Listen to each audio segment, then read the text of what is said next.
I'd like to dedicate this song to my cousin, Junior Walker. I'm doing it in his name. Yeah. I don't know why I love you like I do. All the things you put me through. You stole my money, my cigarettes, and I don't know the heck of it yet. So what it is? What are you doing? Are you believing? Are you an objective thinker? So what are you? Do you believe in stuff? I believe in the vine. The live of the tree of knowledge, good and the evil. They deny. I didn't do it. I'm blaming it on the devil. I didn't do it. I'm a good person. I really am. I don't know why. I love you like I do. All the stupid crap that you put me through. So, we're going to have a guest right now, right? A guest. Do. Hey, you're live.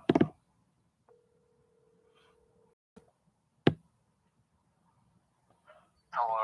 Hey, buddy, how you doing? How are you? Oh, it's a sunny day. It's Friday, and every Friday to me is a good Friday. Do you know why? Why? Come on. You're good. You're good. You found Jesus. Why is Friday Good Friday? But the other day was Good Friday before Easter. Every Friday is Good Friday. Why is that? Well, is Jesus in your life only that one Friday? No, but if you think every Friday is good or something. No, every Friday is good because why? Why is Good Friday good? I don't know. That is the day they nailed him to the cross. And why do they nail him to the cross?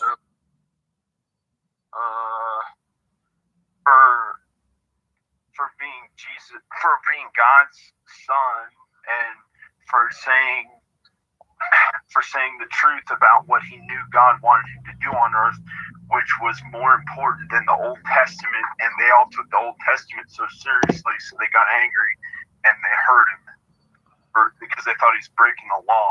So, what was Palm Sunday?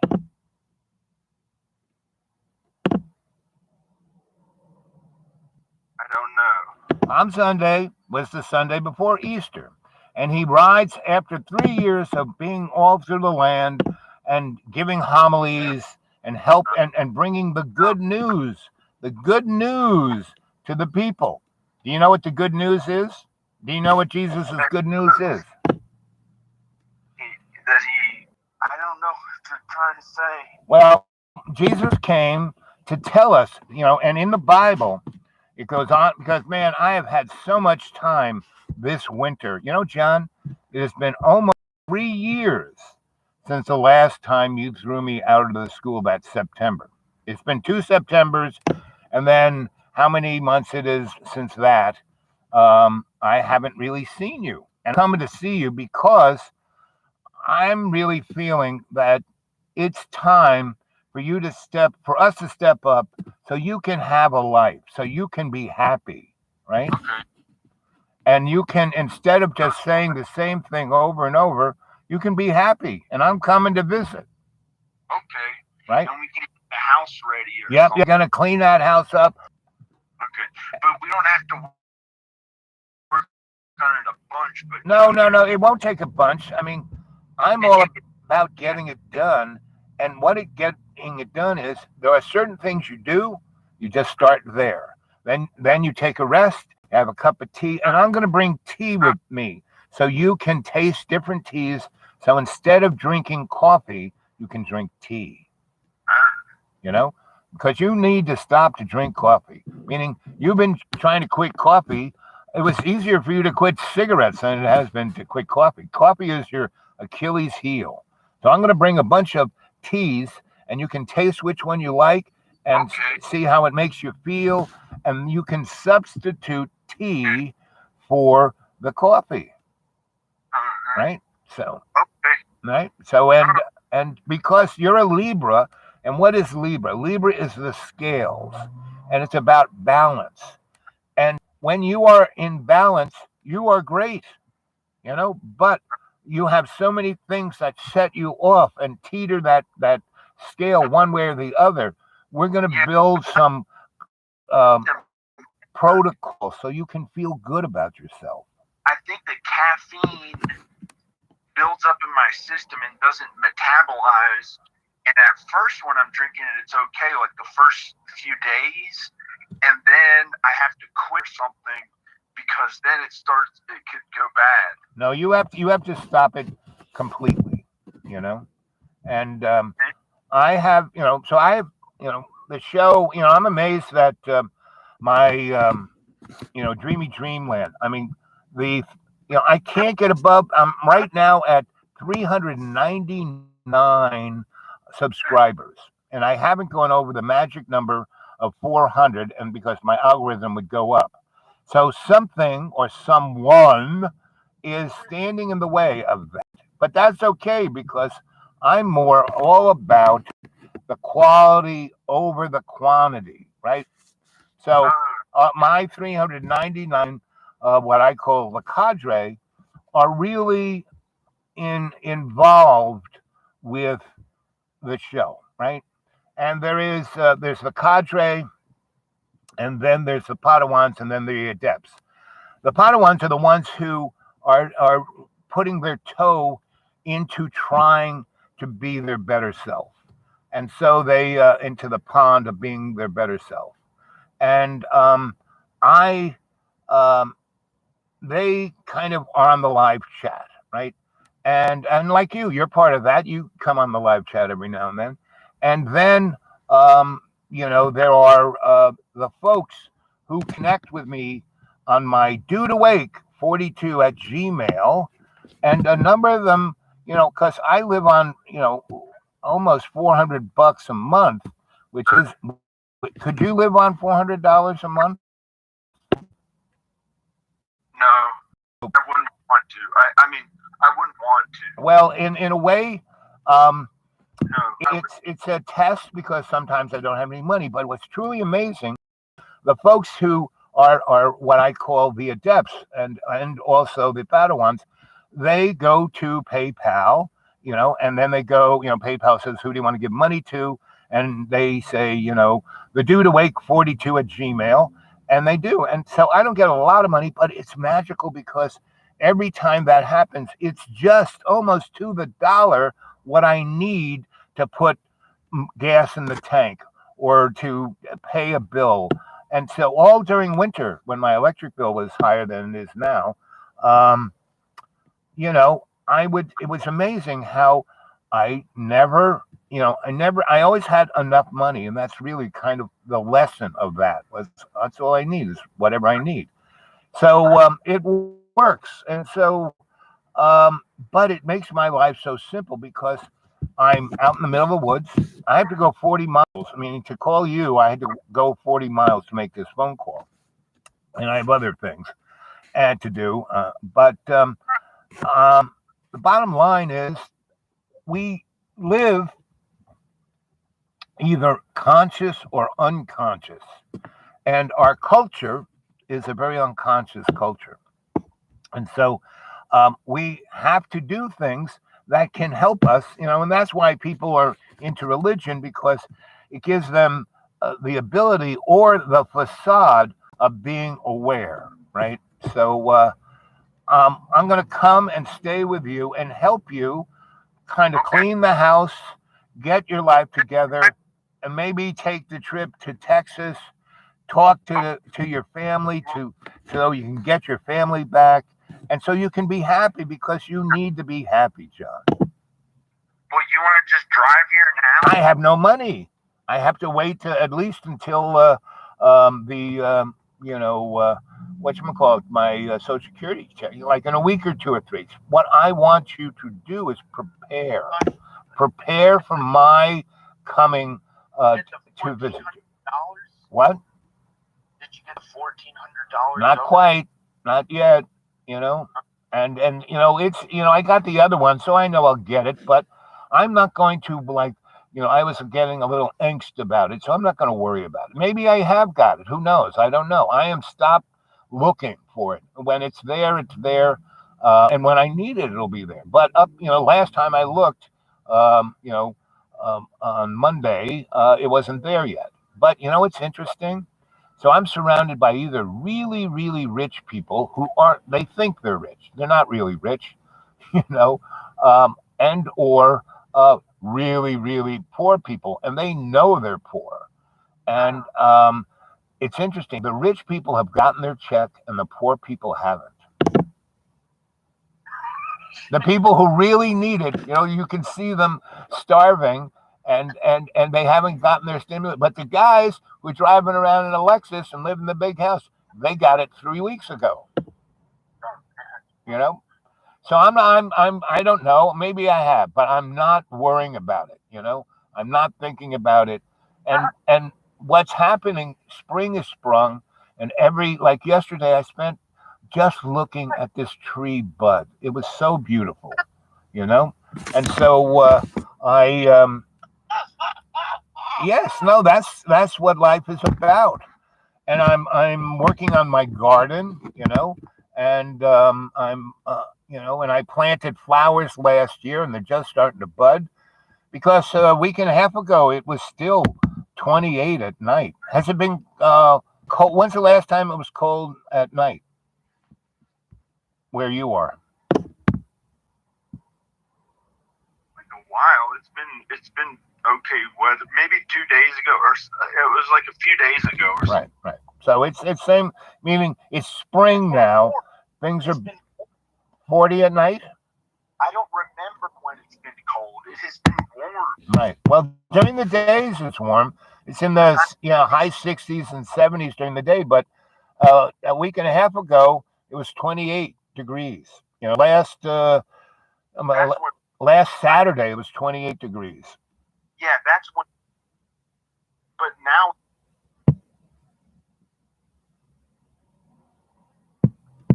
No, John, you still there, buddy? Where are you? You still there? Okay, listen, I'll call you later in the week, next week. It's today's Friday, so in about a week I'll call you. Okay, and I would say I should probably be coming your way in a week or two, but I want you to prepare. Start, I have diabetes, my blood sugar, and they haven't been able to give me my diabetes medicine. And so what I did was I fasted 2 days of the week. I didn't eat anything, right? And the day before I fasted, I did that Easter. I haven't had my diabetic medicine in about 2 weeks. And so the week of Palm Sunday, I just had a very light broth of vegetable soup. And then Monday, because Saturday, I kind of was at a friend's house, and they, cookies and cake and wine, and my blood sugar was like 280. And so that's like really, that's way high for me. And so that Sunday, I just had broth. And then Monday, I fasted. And then Tuesday, I ate a salad and had more broth. And Sunday, the reason why they, nailed Jesus to the cross, Palm Sunday, he cruises into town, and all the Jews think of him as the King of the Jews, right? And the scribes and the Pharisees and the heads of the temple. You got to go? Okay, later. So that was our guest, gang. Jane, you live on 200. That'll go. And thank you for that little gift you sent me. And everyone who sends me stuff, I really appreciate it. That's what gets me through my life. And I can relate to Jane 100% completely, So, but your gifts that you send to through PayPal to the Dude Awake 42 at Gmail touches my heart first and foremost, and always saves the day. You guys who send me stuff, whether it's $200 or $300 or what little you can. I mean, a lot of people send just $2. There's about 4 or 5 people who kind of regularly send me $2 to $5, like once or twice a month. And that's all they can afford. I understand that. Jane, what you send me, I really, really appreciate it.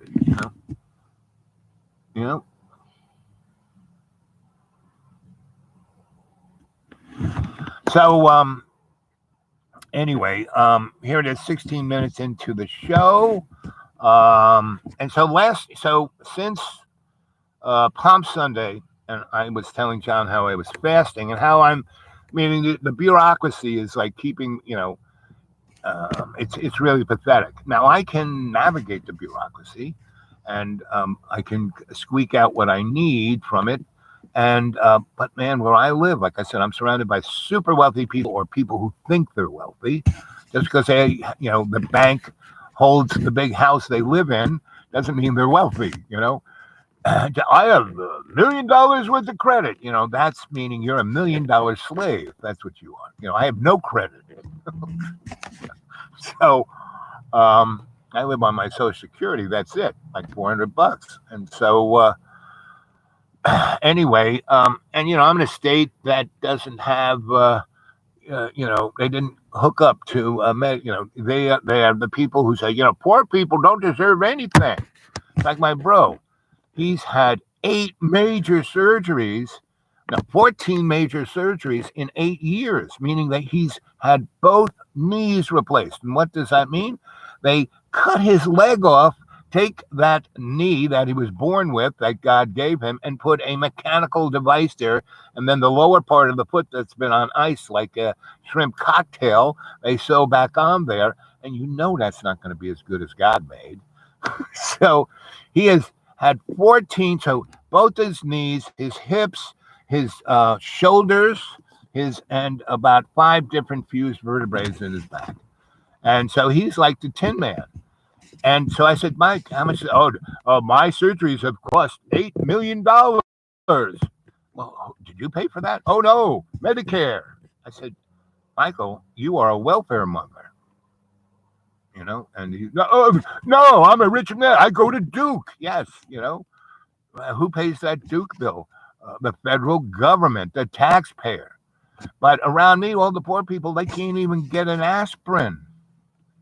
It's really, we spend more money on healthcare than any other nation on the world. More than the EU, we spend close to $1 trillion a year, right? We have 42 million people in America who have zero health care.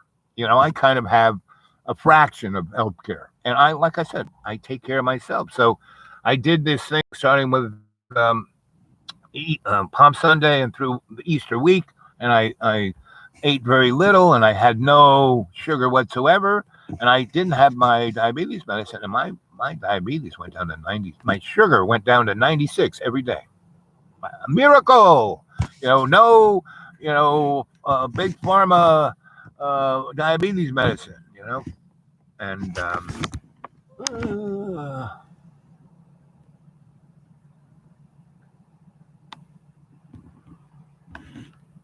on this planet, Jane, go look at when you replace the whole knee, they have to sever your ankle and your foot from your leg. They keep a few of the veins pumping blood down there, but they basically kind of move it over there while they put this mechanical, it's not just microsurgery, it's not like having some of your tendons repaired. No, this is like major friggin' surgery.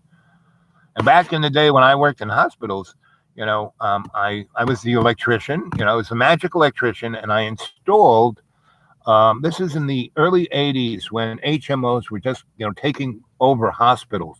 We're a big business. We know how to run a business. This will be better competition, blah, blah, blah.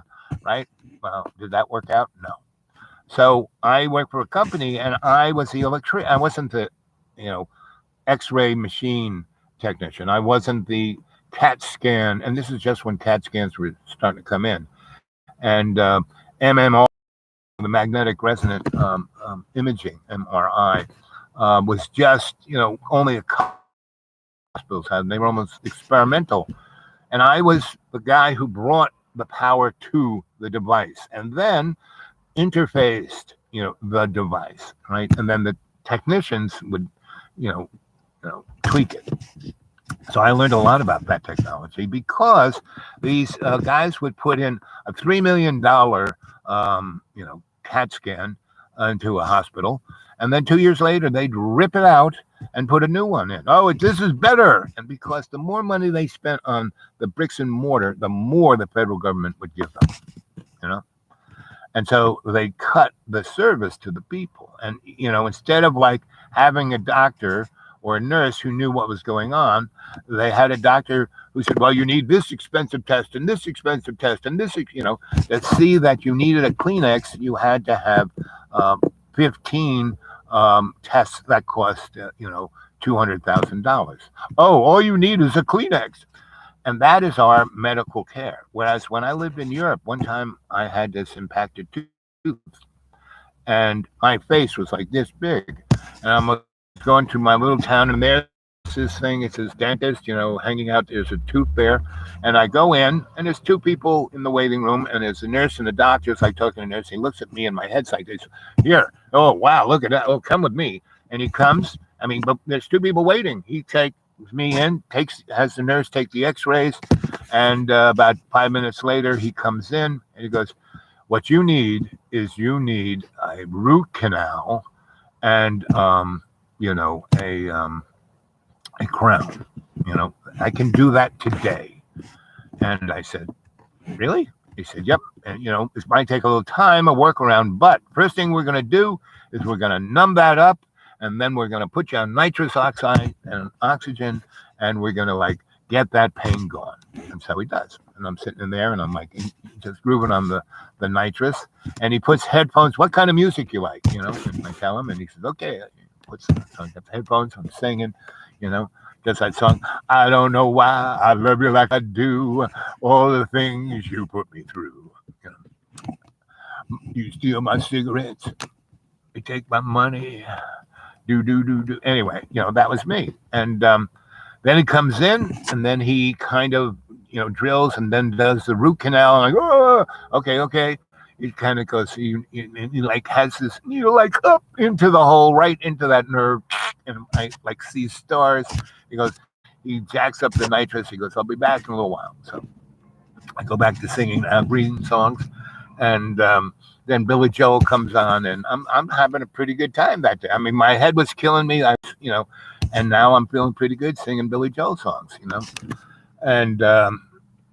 and all my favorite songs just kept rolling into the headphones. And one of my favorite Bernie Taupin songs is Indian Sunset. As I was walking through the, heather and with my woman and my warlance, I went to see my chieftain in the smoke. I'm just paraphrasing here, but go see that. Elton John's "Man Across the Water." That's my favorite Bernie Taupin Elton John song. It's "Man Across the Water," and in that there's a song about. It's called Indian Sunset. It's a beautiful. Every time I hear it, I cry. So anyway, there's 5 of you still there. So welcome. I haven't said this. Welcome aboard Dreamy Dreamland. Good morning, good evening, wherever you are. Let's see. Sandra, hello.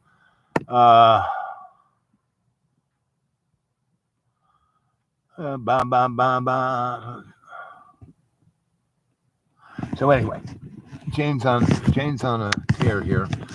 But welcome everybody, and remember, Dreamy Dreamland is just for entertainment's sake. Don't believe a word I say. And today's show is I don't know what I know And one of the things I've been having these amazing dreams since Palm Sunday, right, and I do the same kind of thing. I take I read, I write, I pretty much go to bed once it gets dark because I'm out. There is no light, and so it gets dark. I go to bed, 8:30, 9 o'clock. Sometimes it depends if I'm reading a book or listening, and I can't, no internet, no television.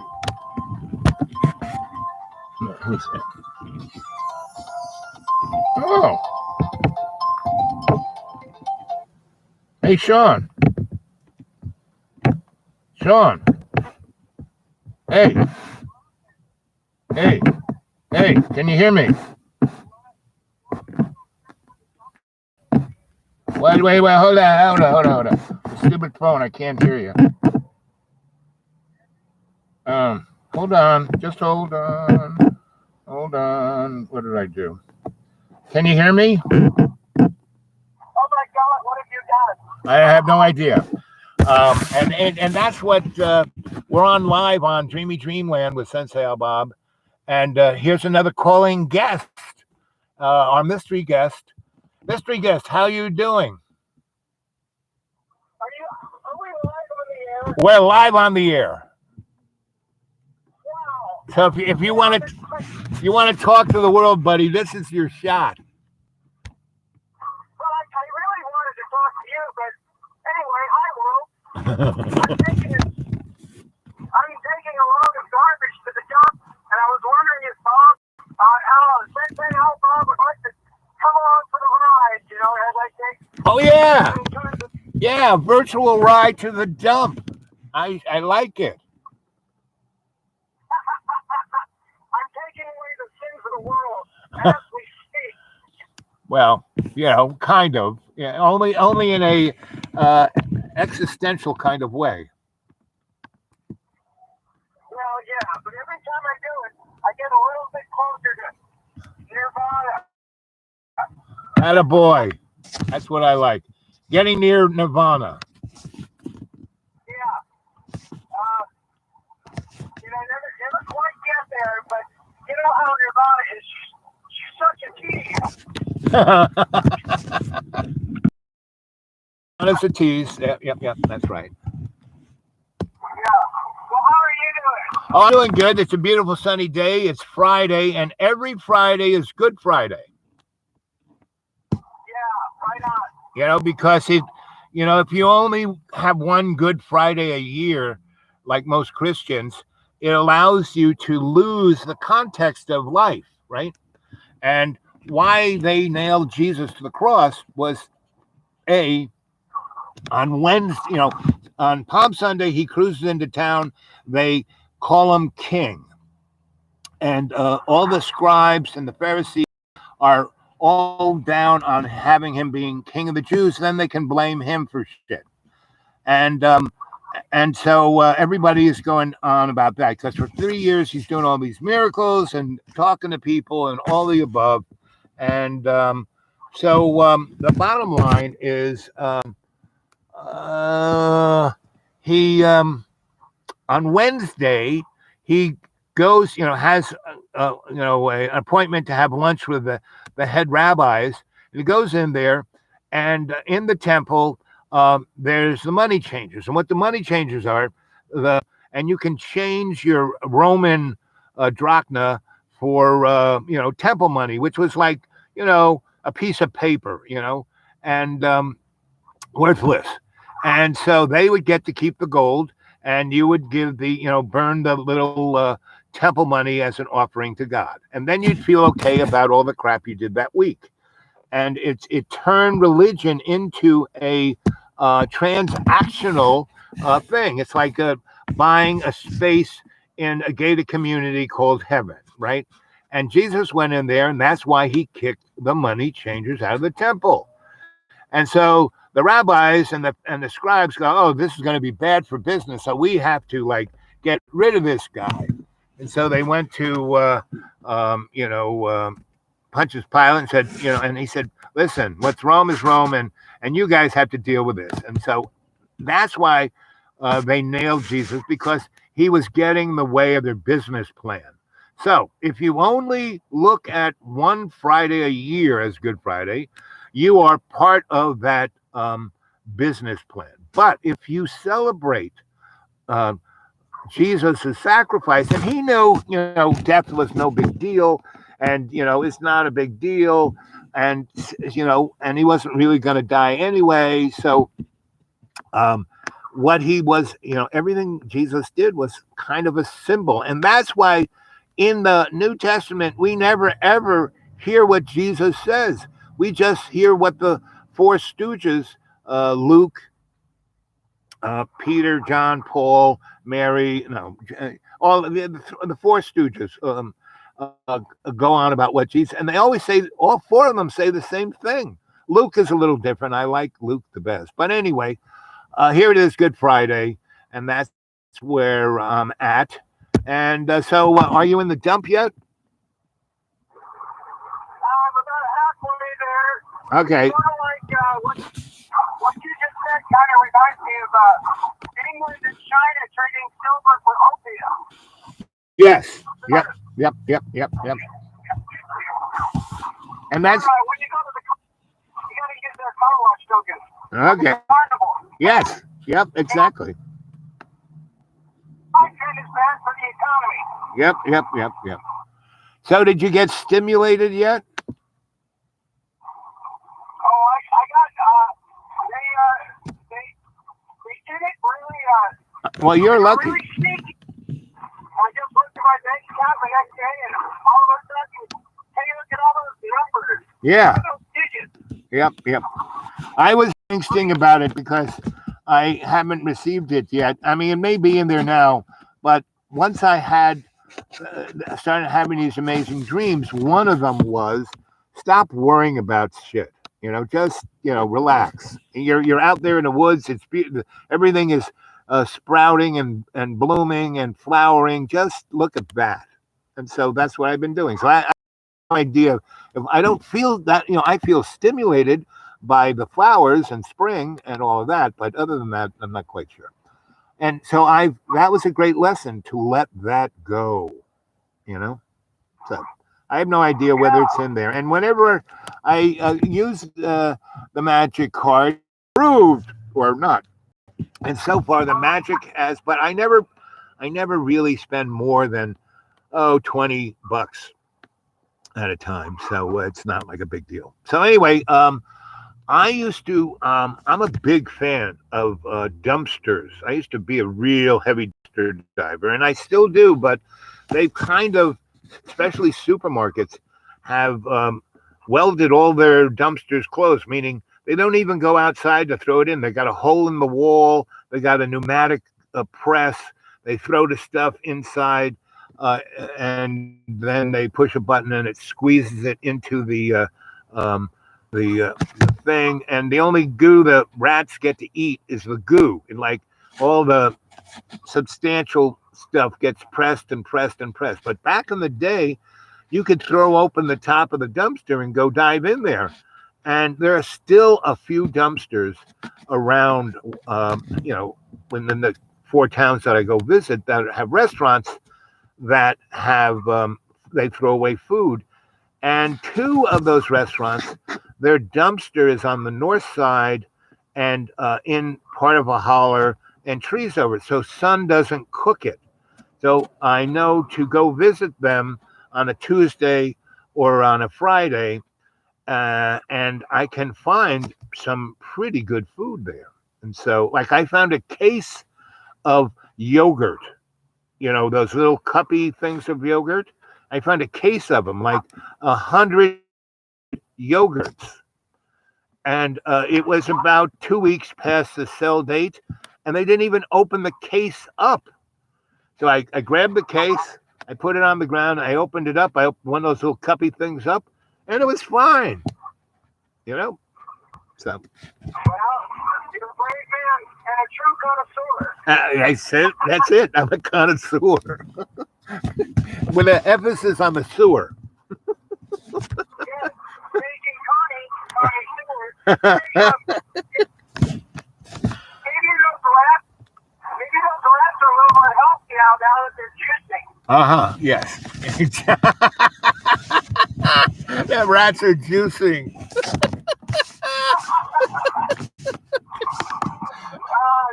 You know, when before the owls showed up in the woods, I had real issues with the raccoons because they're like cheeky teenagers, right? And they used to go through all my, no matter how I kind of tried to put my stuff up in a tree or do this or so they wouldn't get at, they would get at it. And the one thing they went at like a junkie were my vitamins. Oh, really? Yeah, they were like, and I couldn't believe it because those kind of things that you have to push the sides to open it up, child safe container. Those friggin' they could do that. I don't know how they did it better than I could. Wow. Yes, but once the owls showed up and started eating the raccoons, and an owl, you don't hear it coming, and they would just wait up in a tree, way high up in a tree. They would see the raccoons, casing the joint, and they would just step off the tree, fly down. They wouldn't even flap their wings. You wouldn't hear them. And they got, the owl is the most intense of the rafters. And they would just pick the animal up and fly it towards a tree and let go. And the raccoon would fall through the air and smash into the tree, knocking it out and maybe breaking its neck. And then the owl would just go down there and chew it up. And so after about, a month or two of the owls doing that pretty regularly, the raccoons left. Wow. And the voles left, and the moles left, and the bunnies left, and so the only thing left are really teeny mice that aren't worth the owls to bother with, and so. And there aren't too many of those guys, but they are a little cheeky. They do, and they're like suicidal. They kind of break into this one place that I have a Johnny tank, and at least once a week I find them floating in the blue goo. Oh, that's too bad. Yeah, they're committing suicide. They probably have 100 babies at a time, and there's so many of them that they just don't. Their lifespan isn't long enough to learn much. Right. Unless they're in a laboratory where doctors have electrodes in their brain and they're trying, like, you ever read Dedication to Algernon? The little mouse that got the drug for Alzheimer's. Flowers for Algernon. Yeah, that's the one. Yep. Those are the only guys who live long, the ones in cages in laboratories being played with. There were a couple of movies. There's a movie called Charlie with Robertson. Yes, I saw that. And then there was Robin Williams did one called Awakening. Right. Yep, with Robert De Niro. Yep. Yeah. So wait a minute. I'm about to get weighed. Like. How they weigh your sins? Yep. It's like going to confession in the Catholic Church. But then there's a little pecking order here at the dump. I guess you can find that there.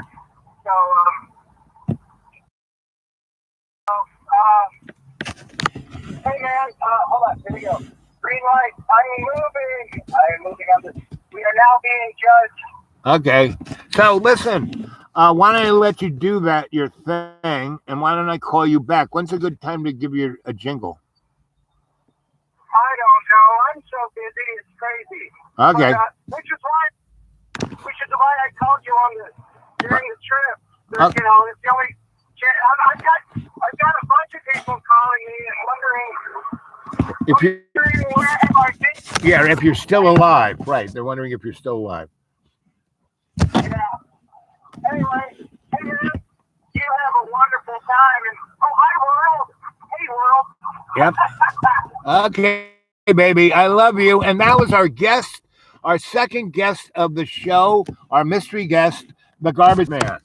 Is that a good title? Is that a good title for you, or should you be a recycling engineer or a existential spiritual regroover of stuff? I'm just another traveler, but I have extra shit. Okay. I love you, man. I'll get a hold of you. Boop, boop, boop, boop. Okay, as another guest that came into the show, and I can't see whether the volume is working, and I can't even see the signal strength, but I can see there's 5 of you there, now 6 of you, so you must be hearing the show. Let's see, AWW, excellent dumpster cheesecake. Yes, I've had that.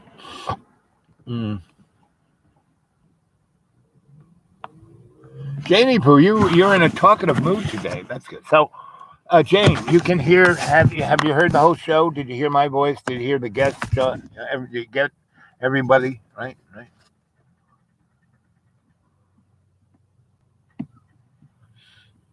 I mean, I think that's in the temple. That's where they started paper money. That was temple script. They would get the gold, the Roman gold, and they would be given temple script. So here it is. What time is it? 12:29, and I'm going to go off and do some errands, and then I'm going to try a new place. I mean, it's been there forever, and I've eaten in it once, and because they pretty much moved everything outside, so I'm going to go over there in about an hour and a half after I do all my errands, and sit down and see if they have. I'm sure they have Wi-Fi, and see if it works. And I'll do stage 2 of this because I really haven't talked about what I wanted to talk about, and I want you, the 6 of you, 5 of you, get more people to come on the show. So it's almost 1:00 now, right? 12. Well, it's 12:30, and let's say around 1:30 or between 1:30 and 2, I've done all my chores and errands, and I will find this place and sit down and get in the shade and see if I can get on Wi-Fi. And what I want to talk about is how I had a dream. I guess I've been having these amazing dreams since Palm Sunday, so this is almost 2 weeks. And so what happens is, I read. I usually go to bed between 8 and 11:30, depending on what's on the radio, and I get to skip the AM skip. And I get a little bit of FM, and during the day, nothing. So I no internet, no nothing, and the AM skip, because I get it from all over the place, from Chicago and Toronto and Dublin, and it's like really bizarre. And I have also a CB radio, and I get that skip too from all over the place. So anyway, and so what I've been doing is I take a little melatonin before I go to sleep, and I drink half a cup of water, and I take a little cinnamon and tamarind and a vitamin C, and I go to sleep. I meditate, and bingo, I'm asleep.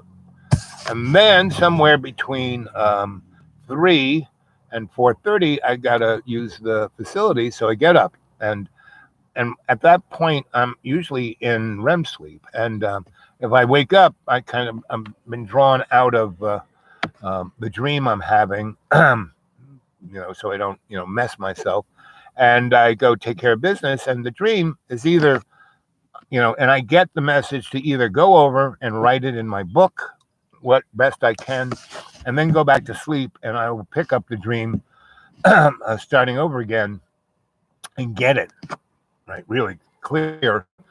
And then I wake up sometime between 8 and 9, and I go write it down again, comparing it to what I wrote down earlier, and then I'll type it into my novel, whatever interesting parts, right? So this dream I had this morning was I came out, I heard the birds singing, so because the birds start singing pretty early, like maybe 6:30, but the sun doesn't get into the holler till about 8, and really doesn't light up the man cave until 9. And and then I kind of walk the football field's length up um, to my breakfast perch, and that's high enough where I can look down the valley and I can watch the sun go across the valley. Like within 20 minutes, I can actually watch it. And if I'm meditating with my eyes open, I can see virtually everything happen second by second, which is one of the most rewarding things. I really feel love and co-creation and the works. So I've been doing that since Palm Sunday, and so I've been having these amazing dreams. So I had a dream, and I was, the birds are singing, the sun's coming through the window. I go, oh, it's 9 a.m. I'm going to go up to my breakfast perch, get the billy on the bubble, and I'm going to start the day. Well, when I came out of the man cave, there was a carnival. I wasn't in the deep green. I was in a carnival, and I had worked in a carnival once in a big way, and I had hung out with gypsies in Ireland in a big way, which is like being in the carnival. And there it was, the carnival that I was in America, and those folks were gypsies too. They were. I forgot what family they were in. Anyway, so they were all there. And all the ones that I knew from my time, even the gypsy woman who I lived with, who taught me how to read palms, everyone's waving. And the only one who talked to me, I kind of tried to walk to them and they would just wave. And they just stayed a distance away from me. It's like they didn't walk away. I walked towards them. They just got that same distance was before us. And there's the whole thing. And there's a big brick wall, and this little Indian man, not from Asia, but from South America, and Quetzalcoatl, and but he looked like my Hopi grandfather, David, from the Four Corners, from Grants, right, from the Taylor Valley, and Mount Taylor, the most sacred of the Hopi mountains, was named after Taylor, Robert Taylor, who's was the first after just before, during, and after the Civil War. He was the guy who put the Bureau of Indian Affairs, and he was the guy who figured out our final solution for the Indians, to put them on, reservations, split up the families, send them the kids, like if they were in New Mexico, they would send them to Indian schools in Massachusetts, and take the kids from Massachusetts and send them to Indian schools in Florida. Anyway, so and that guy, he comes and he's in a limousine. He gets out and he's just got jeans and a work shirt, and he's barefooted, and he looks just like Grandfather David. He's a little darker, and he kind of pulls. It's like there's a closet that I can't see, and he kind of opens this door I can't see, but it looks just like the brick wall. I don't see him look. I don't see the door open in the brick wall. I don't see anything, but he reaches in and he pulls out this crappy aluminum ladder that I had for years that I never threw away. And it was like death, anyone who else other than me who would use it would kill themselves on it. And that's one reason, because whenever I went on jobs, people would take my tools and take my ladder. I'd turn around to get something, come back, where's my friggin' ladder? So all of my tools I would, spray super day-glow radioactive orange, and then like my hammer was called Herc, for Hercules, and other, and then there were, on the other side of the tool would be expletive. You stole my expletive, you expletive, bring it back. And then people stopped taking my tools, and that's why I have all of these orange tools, with Greek names on it and expletives on the other side. And a friend of mine who had no tools, I gave him a little work bag of tools, and he pulls out this hammer. It's Dago orange, and with right, and then and he's like laughing hysterically. And he goes, "Did you do that?" I said, "Look, these are ancient. These are like sacred tools." And he, I said, "No one's ever going to steal these tools, right? And you'll never lose them, So anyway, because every time I misplace my hammer, because most of the times people didn't steal my tools, I misplaced them. And so anyway, there I am having this dream. There I am in the carnival, come out of the man cave, expect to see the deep green, listening for the birds and carnival. And then there's this, guy looks just like Grandfather David, my Hopi elder, who, got me into being, following the shamanic frame, all my relations. And then, probably 10 years after that to the day, I was in upstate New York in Ithaca at Cornell. And I was, someone said, "You need to meet this guy." And I went to meet him, and he was the elder of the Iroquois Nation, and his name was David too. So a lot of my great teachers have been named David, not Dave. They all said, "So Dave, hey Dave, where?" "I am not Dave, I am David," meaning they didn't want to lose their id. So anyway, in the dream, this guy opens up the closet, pulls out this crazy, death-defying ladder, and he's like clinking up it and like, almost falling off and killing. He's like, old guy. And, if he falls off that ladder, he's going to break like a teacup.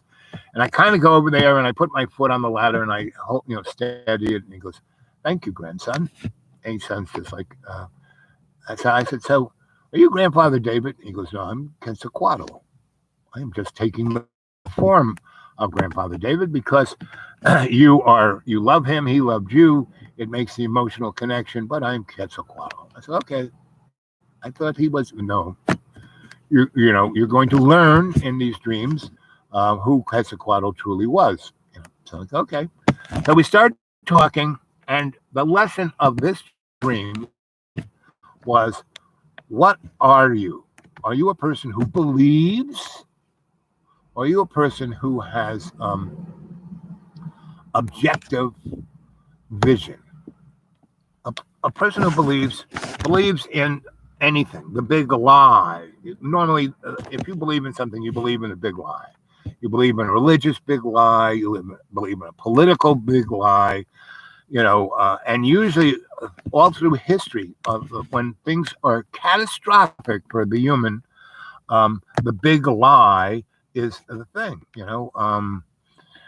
The big lie that took down the Roman Empire was all the Christians' fault. And they went after the Christians in a big way, and in the end they had to rebrand themselves as Christians. Holy Roman Empire, Nazis. When they were Nationalist Socialists, when they were the brown shirts. The big lie is we got stabbed in the back. We would have won World War I if it wasn't for the communists and the Jews, right? And that's their big lie. And America's always had a big lie, like from Christopher Columbus on. From the guy who said it's our manifest destiny to steal, kill, and rob everybody. That's the big lie. So are you a believer, and follower of the big lie? And that's why that whole motif of the Easter motif of, Jesus died for our sins. No, the good news of Jesus Christ wasn't he died for our sins. He was telling us that we weren't sinners, that we were just, why we're in our bag of water. So there is your soul, your body, your spirit. And your body is just your avatar, that bag of water. Your soul is the where the server is that connects spirit into that avatar. Avatar is there. Avatar in the life we have as this body. We are not our bodies. This is just a sandbox. To experiment with what we're doing.